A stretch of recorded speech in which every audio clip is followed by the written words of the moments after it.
السلام علیکم، میرا نام کلیم اللہ، آپ دیکھ رہے ہیں کلیم اللہ آفیشیل۔ ناظرین، آج 13 مارچ جمعے کا دن ہے اور آج طریق لبیک کے حوالے سے ایک اہم دن تھا۔ آج کے روز طریق لبیک پاکستان کے سربراہ علامہ سعد حسین رضوی کی بازیابی کے حوالے سے جو کیس تھا اس کی سماعت تھی۔ یہ کیس جو ہے یہ جسٹس جواد ظفر صاحب کی عدالت نمبر 3 میں لگا تھا، لیکن آج اس کیس کی جو سماعت تھی وہ نہیں ہو پائی۔ جسٹس جواد ظفر صاحب جو تھے وہ غیر حاضر تھے، چھٹی پر تھے، جس کی وجہ سے اس کیس کی جو سماعت تھی اس کو مؤخر کر دیا گیا۔ اب 13 مارچ کی بجائے یہ جو سماعت ہے یہ 17 مارچ پر چلی گئی ہے۔ یہ یاد رکھیے گا، اس کیس کی یہ تیسری سماعت تھی۔ ایک خاتون کی جانب سے پٹیشن دائر کی گئی تھی وزارت داخلہ اور پولیس کے اعلیٰ حکام کے خلاف علامہ سعد رضوی کی بازیابی کے حوالے سے کہ ان لوگوں کے پاس، ان لوگوں کی تحویل میں علامہ سعد رضوی ہیں اور ان کو جلد منظر عام پر لایا جائے، ان کو جلد سے جلد بازیاب عدالت کروائے۔ اس کی 2 سماعت مکمل ہو چکی ہیں اور دونوں سماعت میں کسی قسم کی کوئی ہمیں پیش رفت دیکھنے کو نہیں ملی اور ہمیں آئندہ بھی یہ کوئی بھی پوزیٹیو پیش رفت دیکھنے کو نہیں ملے گی۔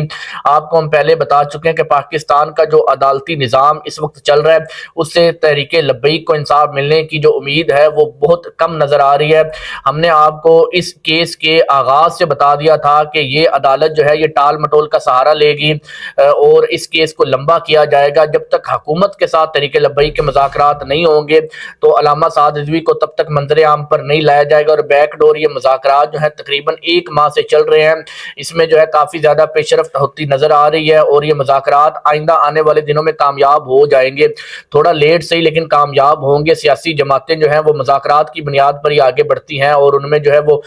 ڈیولپمنٹس ہوتی ہیں۔ اگر ہم کہیں کہ ان کو پاکستان کے اندر اگر تحریک لبیک حکومت کے خلاف جا کے، وزارت داخلہ کے خلاف جا کے اور پولیس کے اعلیٰ حکام کے خلاف جا کر جو ہے وہ علامہ سعد رضوی کو بازیاب کروا لیں گی تو ایسا ممکن نہیں ہے۔ پاکستان کی اگر عدالتی نظام کی ہم بات کریں تو یہ عدالتی نظام ایسا نظام ہے کہ جس نے تقریباً کوئی 50 دفعہ نوٹیفیکیشن جاری کیا ہوا ہے کہ عمران خان صاحب کی اڈیالہ جیل میں جو ہے وہ ان کی بہنوں سے، ان کے جتنے بھی تحریک انصاف کے لیڈران ہیں جو ان سے ملنا چاہتے ہیں ان سے ملاقات کروائی جائے۔ تو تمام افراد جو ہیں اور عمران خان صاحب کی بہنیں وہ نوٹیفیکیشن لے کر اڈیالہ جیل کے باہر کھڑی رہتی ہیں، لیکن آج تک ان کی ملاقات نہیں کروائی جا سکی۔ جب تک حکومت نہیں چاہے گی یہ ملاقات نہیں ہوگی تو پھر یہ نوٹیفیکیشن عدالت کا یا عدالت کا جو حکم نامہ ہے یہ محض ایک کاغذی کارروائی اس کو سمجھ لیں کہ جب تک حکومت خود اس میں انوالو نہیں ہوگی، حکومت خود نہیں چاہے گی تو کسی قسم کا کوئی بھی مذاکرات یا پیش رفت نہیں ہوگی۔ تو اس بات سے میں آپ کو آلریڈی آگاہ کر چکا ہوں کہ علامہ سعد حسین رضوی صاحب کی بازیابی جو ہے وہ صرف مذاکرات کے ذریعے ممکن ہے اور طریق لبیک جو ہے وہ بیک ڈور مذاکرات کر رہی ہے اور مذاکرات ہونے بھی چاہیے۔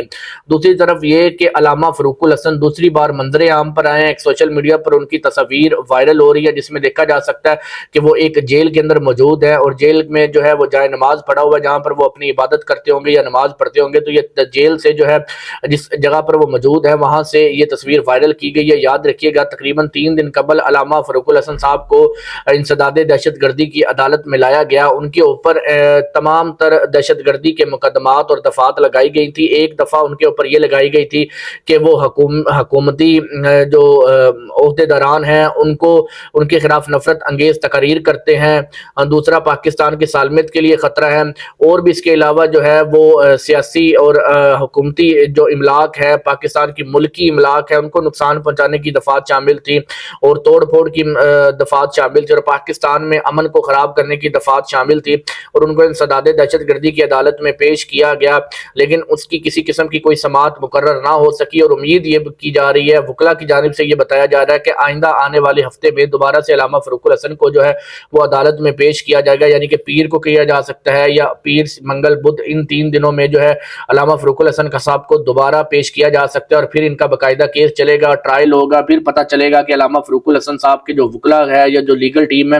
وہ کس قسم کی جو ہے کارکردگی دکھاتی ہے اور علامہ فاروق الحسن کا کیس جو ہے وہ کس سمت جاتا ہے۔ تو اگر ہم نے جتنے بھی تجزیہ نگاروں سے بات کیا، اپنے تمام تر سورسز سے بات کی تو ہمیں یہی پتہ چلا کہ پیر ظہیر الحسن شاہ صاحب کے اوپر جس طرح سے کیس بنایا گیا اور ان کو جو ہے وہ 10 سال کی ایک سزا سنائی گئی، اس کے علاوہ مزید 10 سال کی سزا سنائی گئی، ان کے ساتھ جو اور عالم دین تھے ان کو بھی 10 سال کی سزا سنائی گئی۔ اسی طرح ہوگا کہ علامہ فاروق الحسن کو بھی سزائیں سنائی جائیں گی اور یہ سزائیں چلیں گی، پھر ان کو سپریم کورٹ میں چیلنج کیا جائے گا۔ اگر حکومت کے ساتھ مذاکرات ہو گئے، یہ چیزیں کامیاب ہو گئیں تو پھر سپریم کورٹ کے ذریعے یا جو بڑی عدالتیں ہوں گی ان کے ذریعے ان کو ریلیف ملنا شروع ہو جائے گا اور یہ پھر جو ہے وہ رہا ہو جائیں گے۔ تو اب تک جو انفارمیشن طریق لبیک کی ہے پچھلے 24 گھنٹوں میں یہ ہے، اور جو طریق لبیک نے ایک ٹرینڈ چلایا تھا وہ بڑی رفتاری کے ساتھ جو ہے وہ اوپر جا رہا ہے. ہمیں دکھائی دے رہا ہے کہ وہ ٹرینڈ جو ہے وہ اپنی پیک پر جا رہا ہے. تمام تر کارکنان جو ہے وہ بڑا بھرپور زور لگا رہے ہیں اور لگانا بھی چاہیے, کیونکہ تحریک لبیک کے پاس سوشل میڈیا ایک سب سے بڑا پلیٹ فارم ہے کہ جہاں پر علامہ سعد رضوی کے حوالے سے آواز بلند کی جا سکتی ہے, ان کی بازیابی کے حوالے سے